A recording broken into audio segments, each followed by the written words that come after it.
Hi there, Glocal citizens. Welcome back to the podcast that inspires a borderless mindset around manifesting a new world. I am your host, Florence Adu, and I'm coming to you from Brooklyn. Yes, I'm back. I'm back in Brooklyn. I'm catching the last slither of my BK summer. If you follow my socials, you see that I typically spend my summers here in Brooklyn. This year, I was a little bit late to the party, but it is a party nonetheless. This is the last of what people usually call summer. I'm a summer baby, folks. So summer doesn't end until that equinox happens in September. So we're keeping summer spirits. And even though back to school is happening, which is very timely for this conversation with someone that I've known for quite a long time and haven't seen for so much time, I have been watching her progress and watching what's happening. She also is a New York City, I'm not a native. I'm an adopted New Yorker. She's a New York City native, and I just want to dive right into the conversation. So let me get to her bio and we'll get to speaking. She is the founder and the Chief Executive Officer of the International Leadership Charter High School, a rigorous college prep high school in the Bronx, New York, where over 95% of its scholars graduate within 4 years, enrolling in the college of their choice. Woo-hoo! We love that. In 2024, she expanded her vision, opening a middle school, and that is now the International Leadership Charter Middle School. Having worked in the field of education since 1980, over the course of her career, she's held various leadership positions in public schools and universities. In 2017, she was one of the recipients of the Distinguished Woman Award, Mujeres Destacadas, which is presented by El Diario, the largest Spanish daily newspaper organization in the country. In 2022, as one of 100 Bronx Power Women, she was also recognized. And in 2023, she received the Educator of Excellence Award from the BLACC Latinx Asian Charter Coalition, BLACC. She's a founding member of the Latino Charter Leaders Roundtable and is a current chair. She's also an author, and we're going to speak much about her recent book, which was released last year, The Fight for Equity in the Bronx, Changing Lives, Transforming Communities, One Scholar at a Time. Dr. Elaine Ruiz Lopez, welcome to the podcast. Thank you so much, Florence. This is quite the honor. Yay. Yes. So let's get started. We always start with this question. Where are you from? Where are you local? And what is your craft? So I am first generation Puerto Rican, born in the South Bronx. I am a product of parents who are both Afro descendants, one from North Africa and the other one from my mother from West Africa. And we're born and raised in the Bronx. I was one of 7 siblings, and I still live in the Bronx, attended public schools in the Bronx. And yeah, that's where I am from. I'd like to say that I am a global citizen because I did my ancestry, and I have so many connections to so many different parts of the globe, and from the Mediterranean to Africa and parts of Europe. So yes, that's where I'm from. What would you describe as your craft? My craft is teaching and learning and assuring a quality education for marginalized Black and Brown students from the Bronx. That is my craft. So let's dive deeper. Your family's from Puerto Rico. So many aren't even familiar about the difference between Puerto Rico and the United States. So let's dive deeper there. So tell us more about your story around Puerto Rico and just kind of a crash course on Puerto Rico in relation to the United States. Yes. So I'm a very proud Puerto Rican. I'm very connected to my Puerto Rican heritage and my African Taíno as well. I consider myself to be an Afro-Boricua, right? And very much part of the diaspora, a product of the diaspora, if you will. Yeah. Mm-hmm. In our Puerto Rican community, we refer to it as diasporican, right? Oh, okay. Okay. That's a new one. But Puerto Rico is essentially a colony of the United States. It's probably one of 2 colonies that still exist at this day and age. We were granted citizenship in 1917 by the Jones Act, and we have been considered technically American citizens. However, we know that Puerto Ricans still to this day are treated very much like second and third class citizens. And we're very often, lumped in to the immigrant experience, and we're actually have a lot of commonalities with the immigrant experience. However, our experience and the experience of my parents was that of the migrant experience before we were U.S. citizens. And in my book, The Fight for Equity in the Bronx, I share and honor their sacrifices and their story of how they came to the United States, on a treacherous, 8 to 10 hour plane ride and on what was an Air Force cargo plane where there were essentially what appeared to be beach chairs that were bolted down to the floor of the aircraft without any seatbelts. And that's how they traveled to the United States. There were other ways that Puerto Ricans traveled to the United States by boat. One famous boat was the Marine Tiger, and that was described as being a very arduous trip as well. So Puerto Ricans have this very complex relationship with the United States that became very evident during Hurricane Maria and other issues that occurred. And till this day, the status question is still one that is a heavy burden upon the people of the island of Puerto Rico, because, there's sectors of the Puerto Rican community on the island that want independence entirely from Puerto Rican, and others that are clamoring for for statehood, essentially, a state of the United States of America. And then there is that group in the middle that would like to keep the status quo. We're what's considered a commonwealth right now. The complicated nature of the history of the world. Absolutely. Yes, absolutely. And not unlike a lot of Afro-Caribbean islands, our heritage is very rich. We are descendants of African slaves that were brought to the Caribbean from parts of West Africa.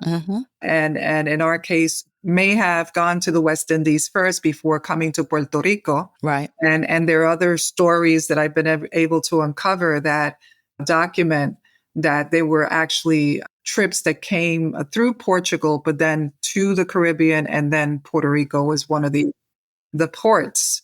And then we have the European colonial, right? Spain was the conquistadores before, the battle right over Puerto Rico in 1898, and the U.S. won.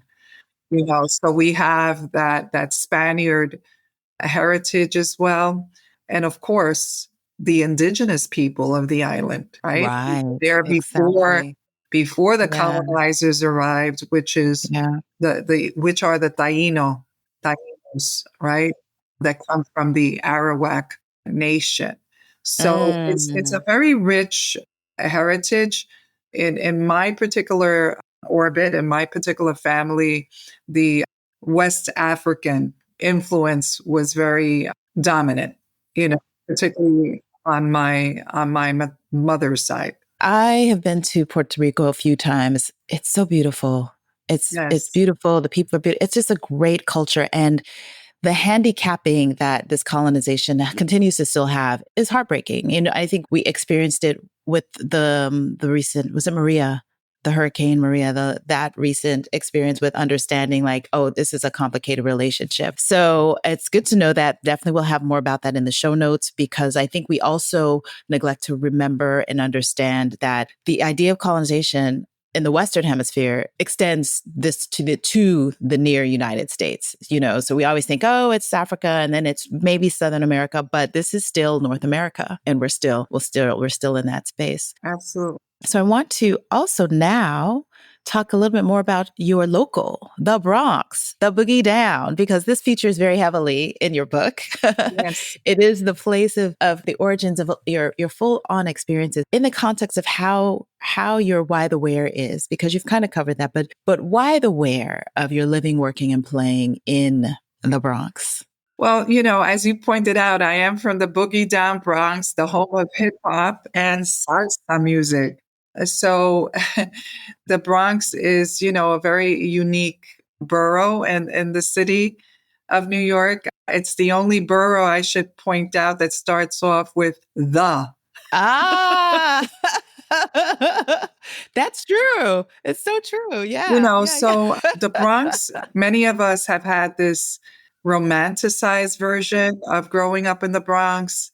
In my book, The Fight for Equity in the Bronx, I write about my experiences as a child growing up in the South Bronx and the dangers that were present everywhere. And the most prominent, in addition to, I should say, the heroin epidemic and the gangs of the time, it was also the effort to burn out our communities where Puerto Ricans and African Americans lived, in the mid 60s that persisted all the way through the 70s into, I think, 1980. There's a documentary that's titled The Bronx is Burning. And myself and my family, we were burned out of two of those buildings where we lived on Simpson Street.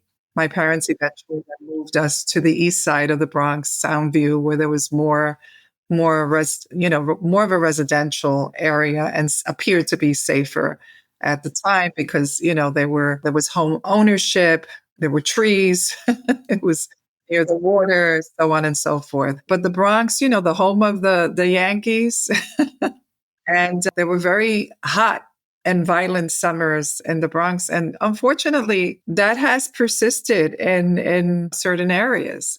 Yeah. However, the Bronx is also a place where many immigrant families land to build their homes, to raise their children, to educate their children. And it has been a beacon of hope for thousands and has produced many prominent leaders. I mean, from Colin Powell to Justice Sonia Sotomayor, and our former Surgeon General, Dr. Carmona.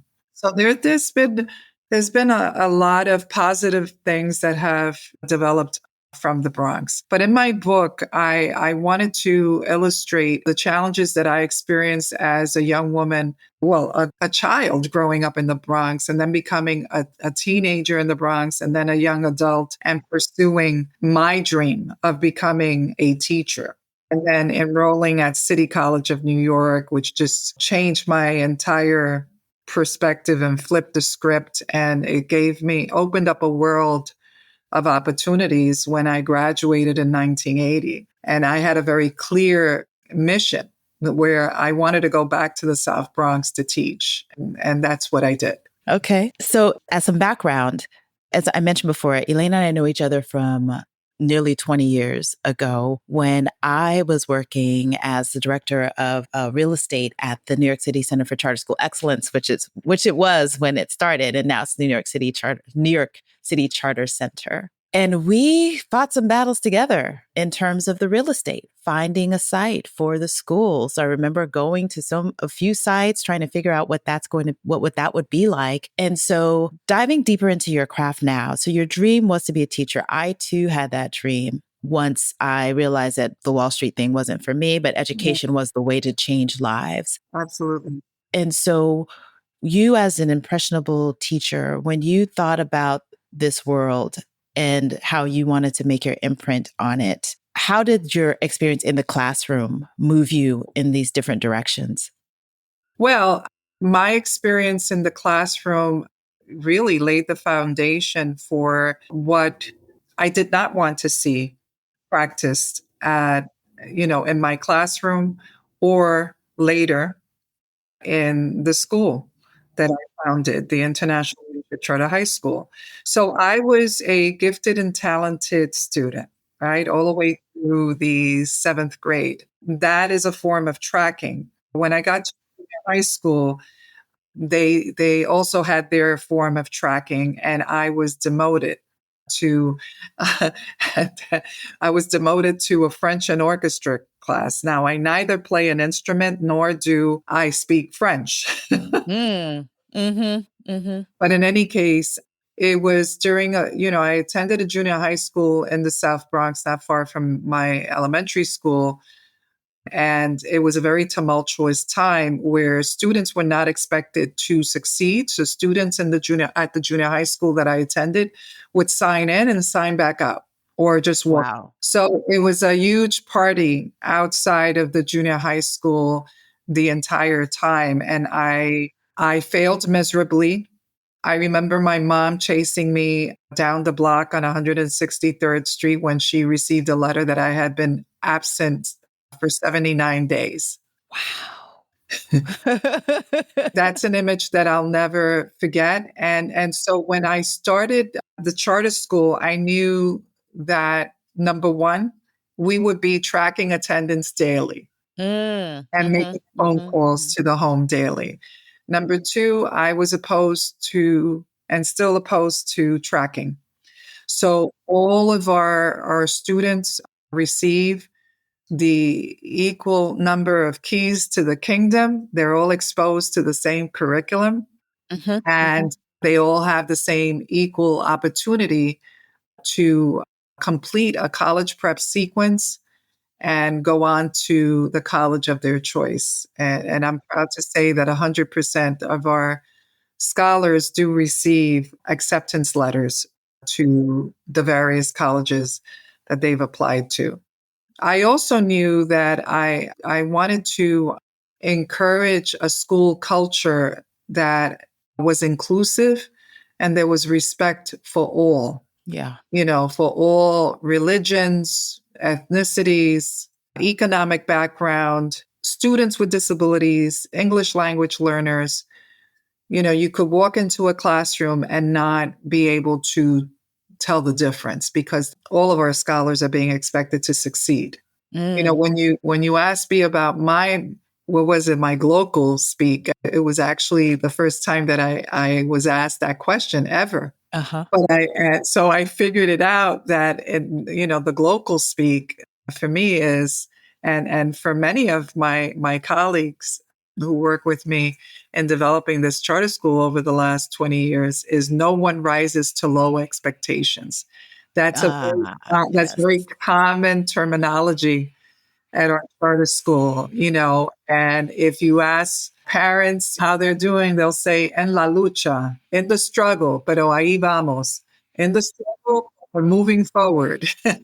I Yes. like that. Interestingly, when you say that there's no tracking, because, I think most of us growing up in this, 70s, 80s, 90s, we experienced that as part of our educational experience. So we knew those kids were in that group, that those kids were in that group. And it does create divisions, socially divisions, and obviously academic divisions. I was listening recently to someone who was I think he's a therapist or doctor. And he said that when you are gifted and talented or labeled as that, it doesn't stop when you change the level. So you might be a gifted and talented student, and then you're also a gifted and talented worker, et cetera, et cetera. So the way that you relate to those around you is very different. And the way that you have expectations about the people around you is very different. And so I understood that in a way that I was like, oh, wow, that's very true. We have people at different achievement levels. So now boiling that down into how, as a teacher, like, how do you cultivate in your teachers this ability to adapt their classroom to those different levels of teaching students at different levels and ensuring that everyone's challenged or everyone is recognized for all of their various gifts, whether they're quote unquote gifted and talented or not? How do you cultivate that in your professional development of your staff and your teachers?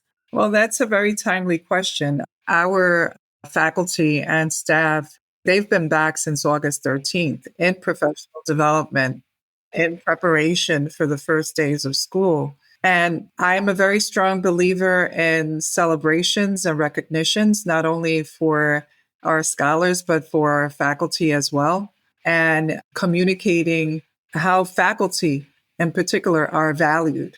That is a constant message.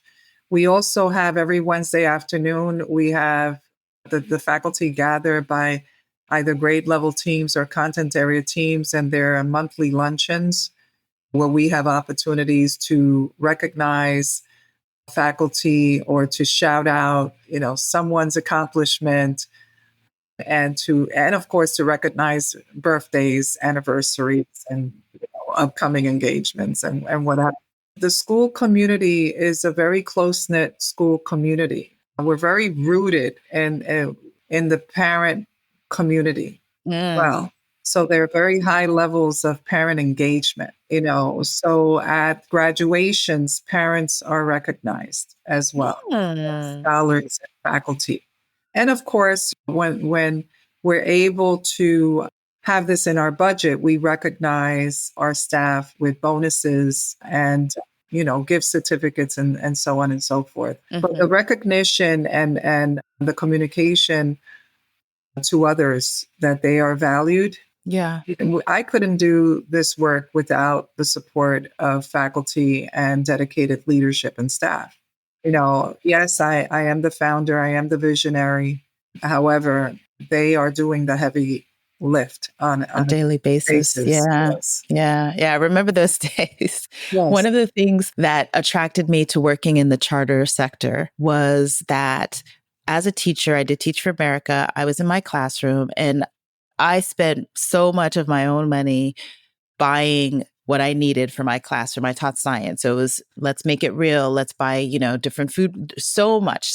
And I, in those moments, I was like, if I just had my own budget to run my own classroom, the way that I want to run my classroom, I would feel so much more empowered to be effective in the work that I was doing. And so when I started to work in the charter movement, I felt that leaders understood that and that they allowed a little bit more autonomy for the teachers to be the managers of their classroom as if it were to some extent a small business and you're held accountable for doing those things. And so is that something that you also try to impart amongst your teachers and getting them to, I guess, stay? And I taught middle school, which you're now moving into, Yes. But on the high school level, on the middle school level, how do you relate with your teachers in that way? So, we have a principal for the high school and a principal for the middle school. And we also have a chief academic officer. So the chief academic officer turnkeys that information to the principals and who then communicate that to the faculty. So at the beginning of the year, or actually at the end of each year, we always ask faculty, what kind of resources do you need in order to become more effective at the following year? And we attempt to the best of our fiscal ability, right? Yeah, to meet those requests and those needs. The challenges, as you know, with charter school is that we receive 20% less than New York City public schools. So there is a great deal of fiscal inequity. So, and what drives our budget is the enrollment. And over the pandemic, since the pandemic, we saw a decline in enrollment across the board throughout the charter schools in New York City. And it also, of course, impacted the New York City public schools. But where the greatest impact is seen is among the charter schools and the private parochial schools as well. Right. Many private parochials have been closing because of the under-enrollment. So when you're under-enrolled, you don't have the luxury of providing these incentives and honoring everyone's wish list. It's reality. Yes. That is the reality, unfortunately. Yeah. But yes, we do hear what, and listen to what the faculty needs are. I mean, so every classroom has a Promethean board and for those not in the school system, that's a smart board. It's a fancy, yes, beautiful piece of equipment. Yeah. That's a smart board. Yeah. And we just had all of our smart boards removed in order to make room for the Promethean boards in the classroom. So all of the classrooms have textbooks because I remember as a teacher, we didn't have textbooks. Sometimes we had to just work based on one workbook and making copies, right, for students. And at that time, when I was teaching, there was no internet. So there was no such thing as researching on the internet a lesson or looking at the New York State Education Department's website to see, okay, what can I borrow from this? When I first started teaching, I had a chalk, a blackboard, some damaged furniture, and a clock in the room. Right. That was right. That's the basics. Yeah. That was it. And students, we may have had pencils. Like you, I had to buy supplies, pencils and composition notebooks. I wasn't provided with any of that by the administrators at the schools where I taught in the South Bronx. Yeah. And that's the challenge. So it speaks directly to this fight for equity, right? And so let's talk about that inspiration. What inspired you to finally put pen to paper? And what are some of the goals that you, I'm sure, are realizing already, but that you had in mind with putting your story out there and putting this in the canon of educator authors? Well, thank you for asking that question. So I think I had a book inside of me, a couple of books inside of me, inside my brain for several years. And my husband, Tony Lopez, whom you know, one of my former colleagues, yes, he was constantly asking me, well, when are you going to write your book? Yeah. And it took me a while to get to that point. So I was approached out of the blue by Forbes Advantage Media. I believe it was in 2022. I received an email from a woman named Devasha Lloyd. Okay. Who actually, I learned later, she's actually, is a literary artist, and she also is a singer.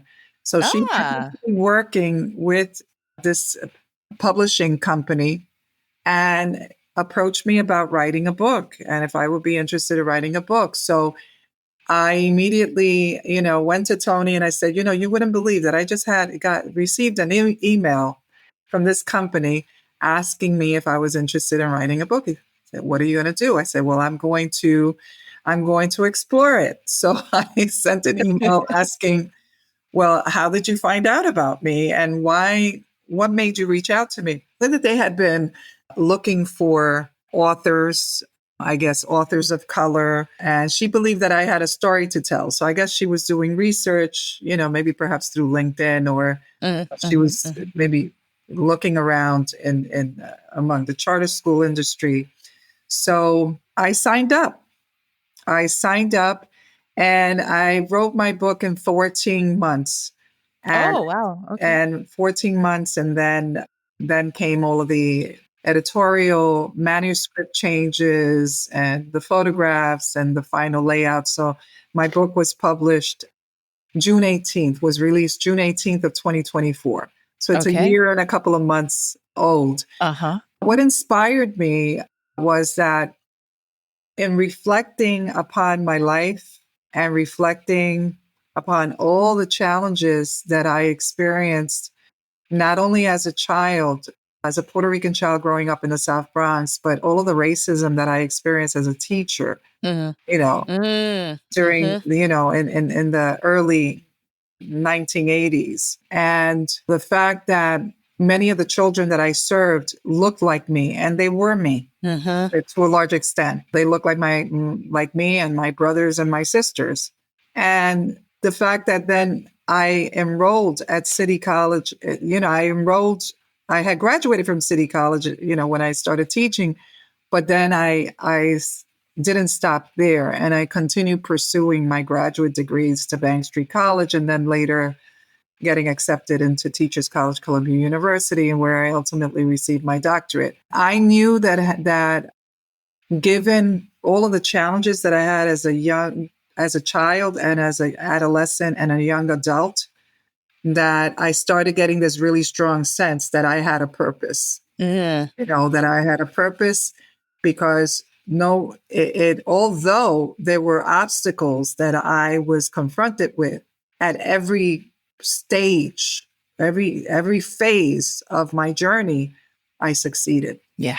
And I succeeded for the benefit of the community and the children that I've been serving for the last 20 years. Mm-hmm. So I also wanted to write an inspirational memoir, but I wanted to write this book in order to inspire others who have dreams and who have had similar challenges to, say, don't give up, don't give up on your dreams. If God put this dream in your heart, there's a purpose for it. There's a purpose for it. Right. So then, fast forward, after I received my doctorate in 1994 and I opened up the charter school in 2006. So there was some time in between, right? Mm-hmm. But I knew that I had been blessed with this unique opportunity of being part of the 2% of Latina women who receive a doctorate. Mm-hmm. And it was like, you know what, now I have the preparation and I've achieved all that I'm going to achieve at an academic level because I just couldn't stop studying. I mean, it was like obsession. Yeah. Yeah. So who does that? It's 4 degrees, and my mother was very concerned. She would say, when are you going to stop? In Spanish, she would tell me, se te va a quemar el cerebro. Your brain is going to burn. So that overachiever in me just continued. But then it was like, okay, what do I do now? So starting the charter school was a mission to fulfill a vision that I was given in the 90s. Okay. I had this vision for a high school for all students who would come, right? Mm-hmm. All students who would enroll, where they would all have an equal opportunity to succeed and achieve their dreams and graduate from high school and go on to college. Yeah. It was my answer to the fight for equity, my response to all the racism that I had witnessed, all of the inequity, all of the social injustice that I experienced in the Bronx, not only as a child, but as an adult as well, as a teacher. And knowing that although the last 20 years, students have and their families have not had to experience the intentional arson, that I experienced as a child, that these families, many of these families in many ways are experiencing the very same types of obstacles and social economic challenges and ongoing marginalization.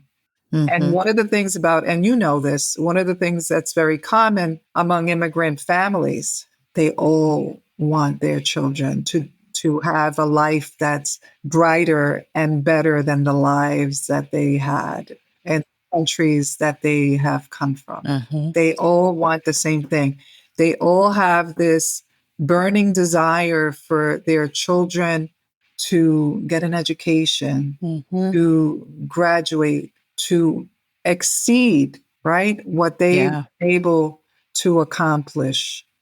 And that's why the title of the book, the second part of the title of the book is Changing Lives and Transforming Communities, One Scholar at a Time. And when I go on my author talks, I make it a point of emphasizing that. It's also because I had a particular interest in being a servant leader.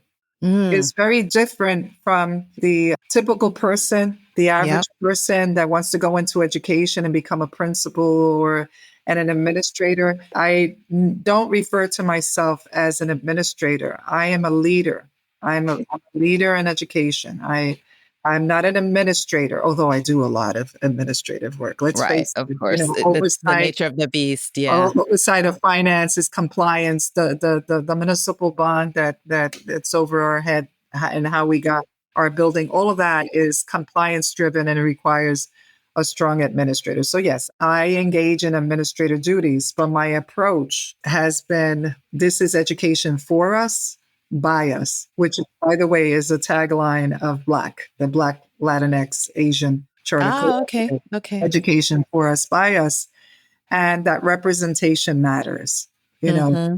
And so as a servant leader, I wanted to also communicate to all educators, parents, our alumni, find your purpose. YOLO, you only live once. And we need to know what our purpose is. We're all put on this earth with a purpose, Mm-hmm. And this has been my purpose. And so I wanted to share my story and my journey with the world. I also wanted to set the record straight in terms of, in my book, I think I forget the chapter. I think I start in chapter maybe 11, 12, 13. I write about, the obstacles that I face as a Puerto Rican woman of color, opening up a charter school to be attacked. And 6 months into the charter, Department of Ed and the State Education Department had a plan to shut us down. Yes. And how we were able to overcome that challenge and fight back with help from the community and leaders in the community. Because one of the things is that we were poor. We were in a network school proposing to become a KIP, an Achievement First, an Uncommon School. We were a community grown, and we still are a community grown standalone charter school. And we didn't have board members with deep pockets.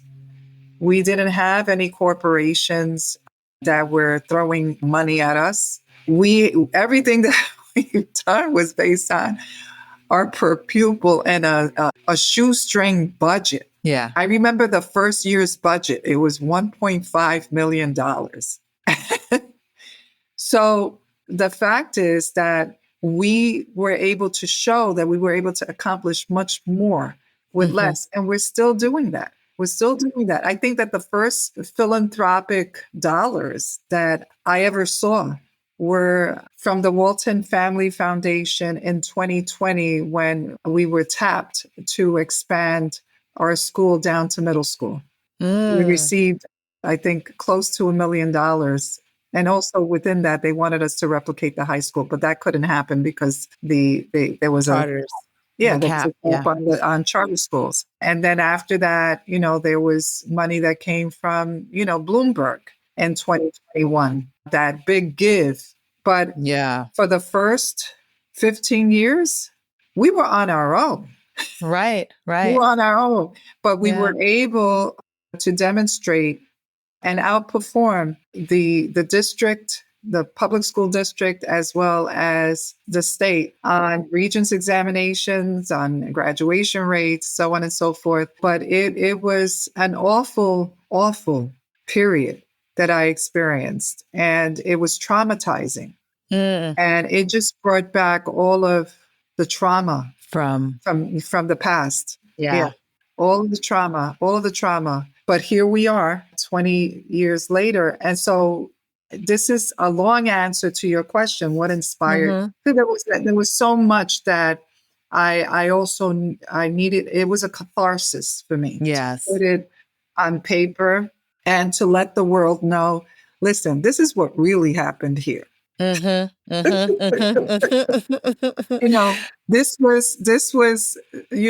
how the UFT tried to destroy us and intervene, right? This is how individuals that really didn't support the charter movement, right? Who were imposters in the charter movement. I think we still have some imposters in the charter movement at the state, at the city level. We are fortunate that we were able to transfer our authorizer from DOE to SUNY when I was SUNY Charter Schools Institute. Yes. And the level of support and the affirmation is night and day. We never got a word of support from the Charter Schools Office of the Department of Ed. Never. It was always very punitive. It was Hmm. always intended to intimidate. And a lot of that, I get it. I get it. It's politics. It had to do with the politics of the U of T, and that the U of Sure. T is vehemently opposed to charter schools. So Yeah. we suffered for it. But to this day, we're thriving. And as you pointed out, we're now, now in September, we're going into a position where we have, for the first time, grades 6 through 12. Okay. All of them. Yes. Yeah. A proper institution. Yeah. So I want to ask you, in thinking of that, what kind of mindset hacks have you adopted and are part of your practices to keep you grounded, to keep you sane, to battle the traumas, all those things? Yeah. What are your mindset hacks? So there are several. I mean, I am a woman of faith. Mm, So when I start feeling anxious or fearful, or I'm faced with a challenge, God has not given me a spirit of fear, but of power, love, and a sound mind. Second Timothy. So the affirmation, I am valued and held in high esteem by my community, colleagues, family, and loved ones. mm, And then a simple one that I've learned recently is I am enough. yes. I belong here. Yes. I'm enough. Yes. Yes. Yes. Yes. Yes. Nice. Period. I am enough. Period. Exactly. Yes, exactly. Okay. So I just want to ask one more question about kind of the business and the politics of it, because we are in challenging times in the education space in the US and just globally. So if you were to think about a system that you felt really fit the way in the overall system that fit the way that we need to be educating our children, particularly Black and Brown children, children of the diaspora, what are some of the things that you would envision? Well, one of the reasons why I was so excited about the establishment of BLACC Yeah. and their premise that the adoption of the phrases education for us, by us, and representation matters is that the research does support the fact that students thrive, not only academically, but social and emotionally, if they have teachers and principals that look like them. Mm-hmm. Having teachers of color and leadership of color is one major ingredient, in order to ensure that all students are succeeding. Now, that's Yeah. not to say that having white teachers in a classroom is going to hurt children. No, but we have to have a substantial percentage of teachers of color. At our charter school, the majority of our teachers are teachers of color. Mm-hmm. Yes, the majority. I'd say that 95% of our teachers are teachers Sure. of color. Sure. That's big because it's not Yes. our teaching colleges are not necessarily, we're not going into the education world in Yes. large numbers necessarily. So that's a great accomplishment for you. And the Yeah. second point that I want to make based on that question that you've asked is that given the political climate and, who is Yes. at the helm Mm-hmm. of the White House and the US government, it's so important to have leaders who are courageous, Mm. and who have strong principles and who would, not kowtow Mm-hmm. to the fact that books have to be banned. I often look at I go into our library at the high school and I share this. I've been sharing this quite often whenever somebody comes into the library. I say, more than half of the books in this room could technically be banned.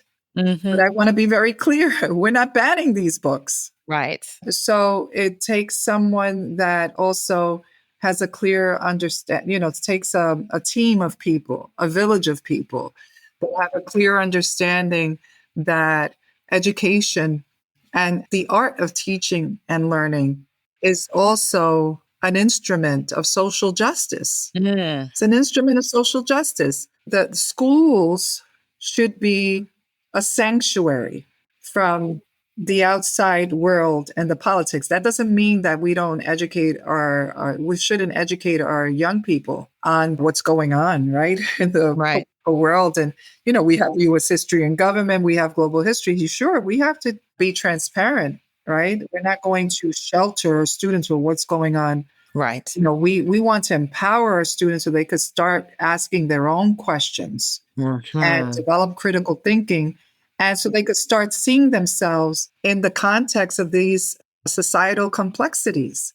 And what is their role in solving some of these societal problems? So that's it. For that. Yeah, that's the system that we're striving for. And I think that's a global phenomenon that the key is courageous people, stakeholders across the board that are committed to this. So absolutely. Those are great words. So our time is going. So I want to make sure that we get to know who is Elaine when she's not working so diligently on these things. I like to ask the question, are you a reader, a watcher, a listener? And what are some of your favorite reads, watches, or listens, or other ways that you spend your time away from work? Yes. Well, I love reading by the sea or by the beach. The summers, I always gravitate to a place that has a beach, a view, the sea. Yeah. I love reading by the sea. It has a very calming effect on me and my spirit. Someplace where I can sit and do my breathing exercises. Breath work. A lot of breath work. Yes. Somewhere where I could walk and clear my head. But the books, well, in terms of the books, I mean, one of my favorite Latin American authors is Isabel Allende. So I've read most of her books, and I would strongly recommend Island Beneath the Sea because I've heard of it. It's fiction, but it's based on historical facts of the Haitian Revolution. Yeah. And then more recently, I am going to reread My Grandmother's Hands by Resmaa Menakem. My Grandmother's Hands writes about racialized trauma and how the body and the DNA stores trauma over generations. Yeah. In terms of listening to, I love gospel. CeCe Winans is my go-to. Okay. The Goodness of God and more of this.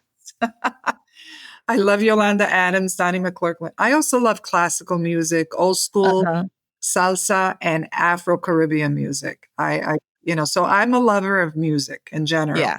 So I love to dance. Yeah, lovers of music kind of goes hand in hand. Yeah. And what am I watching a lot of? There's not a whole lot to watch on television these days, but I'll do a Netflix series here and there. Like I watch Lupin, Oh, okay. Yeah. That's worthy. Yes. Entertaining. Yes. And I gravitate a lot to the PBS and documentaries. And I'm an absolute fan of Henry Louis Gates, Finding Your Roots. Yeah. Did that inspire your journey, or had you thought of it already? That's a good question. No, I had already I have been thinking about my ancestry and my DNA for decades. And I think where I actually started becoming really curious was as a college student, when I took a course in African and Latin American studies at City College. And my mother would never speak about, from, but she was clearly a Black woman. Yeah. And we had various shades of Black, in the family.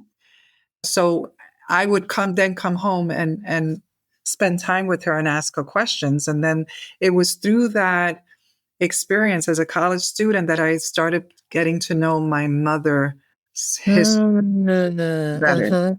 And I learned about Baba Uyo. Okay. Her great-grandfather, she would say, he's from somewhere in Africa. She didn't know. She really didn't know where he was from in Africa. And then when I traveled to Puerto Rico and in my 20s, I had traveled to Puerto Rico since I was 13, but I went and visited my mother's sister, my aunt, and she had the only photograph of my grandmother, Okay. the only photograph of my grandmother, Mama Zenobia, and she was clearly an African woman. Yeah. And then I went, so I just continued that conversation with my mother, and it's sad, the shame, the internalized depression, not wanting, not wanting to identify too much with that side. But I was able over the years to bring that out. And I remember that when my aunt passed, my mother had passed away in 2001, and my aunt, who had that only photograph of my grandmother, she passed away in 2002. And I pleaded with my cousin, Please, I need a copy of this photo. Yeah. Yeah. Yeah. And he came through. We went to the house. His mom Okay. had already passed away, went to the house. He took the photograph. We went to the Walgreens in a neighboring pueblo. And then that photograph is in my book. Oh, awesome. It's in the epilogue. Okay. It's in the epilogue. Okay. Got it. But so that's where it started. And then in 2012, I participated in I think the National Geographic Society had this, they started before Ancestry. They started something. So I participated in that DNA study, and it confirmed for me my percentage of West African, something like 22% or 27%. And then, I've been every so now and then. Yeah. I do an additional one. So I'm just about to do the Ancestry DNA. Okay. Again. It's just to see what it comes up with. Yeah. But no, so Henry Louis Gates just continued to fascinate me. But from that photograph and that conversation with my mother, I started doing my own research in Ancestry. And I was able to trace back my great grandmother, great grandmother, who arrived on a ship. I found the slave records, the ship. Wow. And she arrived with her 4 children. And one of them was Babaullo, the one that my mother described as being from Africa somewhere. Wow. So it confirmed that, and of course, this is a colonial name that they gave her. Yes. Felmina. She was in her 40s, and she was like with 4 children. And my mother's great grandfather, the one that she described to me, she used to say that he spoke a dialect of African. I don't know what that meant. She would hear some French words. So that's the journey. I don't know really the details of that, but I was able to confirm that he arrived as a 9-year-old. Oh, wow. Okay. To Puerto Rico. I think it was on or about 1865. Wow. 1865. Wow. And so they came from Nigeria. Yes. Yeah, the name you said sounded Yoruba. Yes. Yeah. And of course, my mother would say Papa Uyo. But after doing my research, I realized, this is Baba. Yes. This is Baba. Yes. Baba Oyo. Yes. Oyo. So I've been interested in my African roots. Yeah. Because it's absolutely fascinating to me. And I've been interested and I've always had this strong connection to West African culture and music and people. And so, so it started in my 20s. It started in my 20s. So I am going to continue because my thing is, you know what? I need to learn more. And I'm actually interested at some point, it's on my bucket list. To travel to West Africa. Yeah. West Africa yet. Yes. Well, we're there. Aquaba, you're welcome. Yeah. Thank you so I'm there. much. We're there. So yes, anytime. Thank you. Yes. Oh, Elaine, this has been so lovely. I really appreciate your time and your energy. And I wish you all the best in the upcoming school year to come. And just keep on doing what you're doing. So before we sign off, do you have any last thoughts you'd like to share with our listeners? Well, I want to share with your listeners that YOLO, you only live once. Find your purpose. Find your Yeah. purpose and support others in doing the same. And don't be afraid. Do not fear what's happening in this world today. This too shall pass. We all have to be stewards of positive energy, encouraging words, and don't dim your light. I love it. I love it. And speaking of light, you have some upcoming events, which will be in the show notes. So if Yes. you're in the New York area, and probably there might be some of this online, just check the show notes because you can speak with the author, meet the author, see the art that's related to these upcoming events and all that great stuff. All right, listeners, this has been another episode of the podcast. You can catch us Tuesdays with new episodes at glocalcitizenspod.com or wherever you get your podcasts. Please do like, share, subscribe, leave us a review, leave us comments, check out the show notes. We love to hear from you. So until next time, bye for now.